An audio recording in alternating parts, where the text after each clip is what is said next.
नमस्कार, my self doctor Sandhya Jaipal, associate professor, department of sociology, SD government college Beawar. आज का हमारा टॉपिक है संयुक्त परिवार की विशेषताएं, कैरेक्टरिस्टिक्स ऑफ जॉइंट फैमिली। है ना।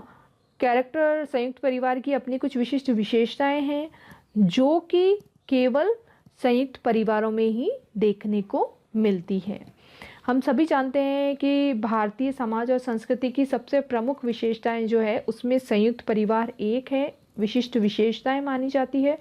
संयुक्त परिवार की विशेषताएं जानने से पहले हम थोड़ा सा देख लेते हैं कि संयुक्त परिवार क्या है। संयुक्त परिवार, बहुत सारे समाजशास्त्री हैं जिन्होंने इसे समझाने का प्रयास किया है। पहले भी हमने इसकी परिभाषाएं पिछले उसमें देखी थी। ब्लंट है, जॉली है ना। इसके अलावा इरावती कर्वे है, एडी रॉस है, आईपी देसाई है, जिन्होंने संयुक्त परिवार को समझाने का या परिभाषित करने का प्रयास किया है। सामान्य तौर पर हम ये कह सकते हैं कि संयुक्त परिवार क्या होता है। संयुक्त परिवार एक ऐसा परिवार होता है जिसमें 3 या अधिक पीढ़ियाँ होती हैं, जो एक छत के नीचे निवास करते हैं, जो एक चूल्हे का बना भोजन खाते हैं, जिनमें सामान्य संपत्ति होती है, जो परिवार के पूजा पाठ उत्सव आदि में सामूहिक रूप से भाग लेते हैं, साथ ही जो परस्पर निश्चित बंधुत्व संबंधों से संबंधित होते हैं और जिनका संगठन एक प्रकार के कर्तव्य और अधिकार एवं सत्ता और भावना के प्रतिमान से संबंध होता है। वे परिवार क्या कहलाते हैं? संयुक्त परिवार कहलाते हैं। संयुक्त परिवार की विशेषताओं की जब हम बात करते हैं तो इसमें आज हम जो विशेषताएं देखने वाले हैं उसमें सबसे पहली विशेषता है सामान्य निवास, कॉमन रेजिडेंस। यानी जितने भी हमने जो प्रमुख समाजशास्त्री देखे, चाहे इरावती कर्वे ले लीजिए, आईपी देसाई ले लीजिए, है ना, रॉस ले लीजिए, इन्होंने सबने ये बताया है कि इनकी जो प्रमुख विशेषता है वो है सामान्य निवास। एक तो हम जिसे कहेंगे जिसमें एकांकी परिवार होते हैं, एक नहीं 2 या 2 से अधिक पीढ़ी के सदस्य जो है वो क्या करते हैं, एक स्थान पर रहते हैं। उनका निवास स्थान क्या होता है? एक स्थान होता है। तो जब प्रमुख निवास उनका क्या होगा? एक होगा, तभी वो परिवार संयुक्त परिवार की श्रेणी में रखा जाएगा। या हम ये कह सकते हैं कि संयुक्त परिवार के लिए सामान्य निवास सबसे प्रमुख लक्षण है। आवश्यकता है कि वो एक स्थान पर रहें, है ना। तो सामान्य निवास क्या है? इसकी प्रमुख विशेषता है जिसमें 2 या 2 से अधिक पीढ़ी के सदस्य एक स्थान पर रहते हैं। दूसरी जो इसकी विशेषता है वो है सामान्य रसोई घर, यानी कॉमन किचन। दूसरी जो विशेषता है वो हम कह सकते हैं कि संयुक्त परिवार की दूसरी विशेषता है सामान्य रसोई घर। यानी जो संयुक्त परिवार के सदस्य हैं इनके बीच जो रसोई घर है या जो खाना बन रहा है वो क्या हो? एक ही हो।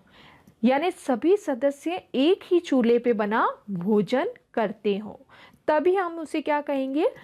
संयुक्त परिवार कहेंगे। यदि एक ही आवास में रहते हैं लेकिन अगर उनका रसोई घर अलग अलग है तो वह परिवार संयुक्त परिवार नहीं कहलाएगा। इसीलिए हम कहते हैं कि संयुक्त परिवार क्या है कि इसके सभी सदस्य एक चूल्हे पर बना भोजन खाते हो, है ना। यह है सामान्य रसोई घर। फिर हम लेते हैं तीसरी इसकी विशेषता सामान्य पूजा पाठ, कॉमन वर्शिप। इरावती कर्वे की जो हमने परिभाषा देखी उसमें उन्होंने विशेषता बताई थी सामान्य निवास, सामान्य रसोई घर और सामान्य पूजा पाठ। यानी नवरात्रि, श्राद्ध या विवाह संस्कार, जन्माष्टमी, शिवरात्रि, दीपावली, दशहरा, रक्षाबंधन, होली, बहुत सारे पर्व जो है हमारे यहाँ भारतीय समाज और संस्कृति में मनाए जाते हैं। इन पर्वों पर परंपरागत संयुक्त परिवार के सभी सदस्य क्या करते हैं? एक साथ भाग लेते हैं। घर में कोई भी पूजा है, पाठ है, संस्कार है, पर्व है, त्योहार है, सभी सदस्य एक ही पूजा पाठ में क्या करेंगे, भाग लेंगे। ठीक है, तो हम क्या कहते हैं कि इनके बीच क्या पाया जाता है, सामान्य पूजा पाठ पाया सामान्य पूजा पाठ होता है। यानी सभी व्यक्ति क्या करते हैं, एक ही जो है अनुष्ठान घर में होता है जिसके अंतर्गत भाग लेते हैं। फिर आपके हम चौथी जो इसकी विशेषता बताते हैं वो कहते हैं बड़ा आकार, है ना। आईपी देसाई ने कहा कि जो न्यूक्लियर फैमिली होती है उसमें पति पत्नी और उसके बच्चे साथ रहते हैं, लेकिन बड़े आकार के कुटुंब को इन्होंने संयुक्त परिवार बताया है। तो देसाई ने कहा जिसमें 3 या अधिक पीढ़ी के लोग क्या करते हैं, एक साथ रहते हैं, वो क्या कहलाता है, संयुक्त परिवार कहलाता है। यानी अपने आप ही जहाँ 3 या अधिक पीढ़ी आ गई, 3 या अधिक पीढ़ी के लोग आ गए, तो वह परिवार अपने आप में ही क्या हो गया, संयुक्त परिवार हो गया। यानी इसका आकार क्या हो गया, बड़ा हो गया, है ना। इसमें क्या होता है, दूसरे जो प्रकार के परिवार हैं उनसे इनका आकार क्या हो गया, बढ़ गया, आकार बड़ा हो गया। इसमें क्या होता है कि संयुक्त परिवार में सदस्यों की संख्या को ही अपन क्या करते हैं, महत्व नहीं देते हैं। ऐसा नहीं है कि संयुक्त परिवार में सदस्यों, ये भी हो सकता है कि एक पति पत्नी की 10 संतानें हैं तो वो संयुक्त परिवार नहीं हो गया। तो यहाँ संख्या का महत्व नहीं है, यहाँ महत्व किसका है कि आपके कई परिवार हैं उसमें, है ना, कई परिवार हैं, कई माता पिता हैं, उनकी संतानें हैं। तो हम क्या कहेंगे, संयुक्त परिवार का क्या है, साइज बड़ा होता है का मतलब संख्या से नहीं है बल्कि संबंधों से है, कई पीढ़ियां से है ना। कई पीढ़ियों के जो भाई है उनकी पत्नियां साथ रहते हैं, उनके बच्चे साथ रहते हैं। तो हम कह सकते हैं संयुक्त परिवार का आकार कैसा होता है, बड़ा होता है। फिर इसकी जो 5वीं विशेषता है वो हम लेते हैं सामान्य संपत्ति, कॉमन प्रॉपर्टी, है ना। सामान्य प्रॉपर्टी की जब हम बात करते हैं तो हम कहते हैं परिवार की महत्वपूर्ण जो संयुक्तता का जो महत्वपूर्ण आधार होता है ना, वो क्या होता है, संपत्ति होता है ना। क्या होता है कि संयुक्त परिवार के सभी सदस्य अपनी अपनी जो आय होती है और कमाई होती है वो परिवार के मुखिया को देते हैं। पहली बात तो सभी क्या करते हैं, जो आय है इनकी कॉमन होती है। कैसे कि कृषि का कार्य करते हैं या कोई कुटीर उद्योग है या लघु उद्योग है, तो परिवार के सभी सदस्य क्या करते हैं, उसमें उत्पादन की एक इकाई होते हैं, मिलकर के क्या करते हैं, उत्पादन के लिए प्रयास करते हैं। जैसे खेती हो गई, कृषि हो गई, ठीक है। तो उससे क्या हो गया, आय भी क्या हो गई, आय के स्रोत क्या हो गया उनका, कि सभी व्यक्ति क्या हो गए, उस व्यवसाय में के अंतर्गत आ गए। तो ये क्या हो गया, कॉमन हो गया। दूसरी बात, इनकी जो आय आई, कमाई आई, वो क्या करेंगे, सब मिलकर के अपनी कमाई परिवार के मुखिया को देते हैं, ठीक है। और मुखिया ही क्या करता है, परिवार की जो सदस्यों की जो आय एकत्र होती है वो किस कार्य आती है, सभी की आवश्यकताओं की पूर्ति के लिए। सभी ने प्रयास किया, सभी ने जो है आय अर्जित करी, और उस आय का जो उपयोग है वो सभी पर समान रूप से होता है, सभी की आवश्यकताओं की खर्चे के लिए होता है, बल्कि किसी एक व्यक्ति के ऊपर नहीं होता है। विवाह, त्योहार आदि अवसरों पर क्या होता है, वो सब मिलकर के मुखिया ही खर्च करता है। कहाँ कितना खर्च होना है, सबकी कितनी आवश्यकता है, उनको ध्यान में रख करके खर्च किया जाता है। तो इनकी संपत्ति भी क्या होती है, कॉमन होती है। जो भी आय है, संपत्ति है, सभी क्या होती है, कॉमन होती है, सामान्य होती है।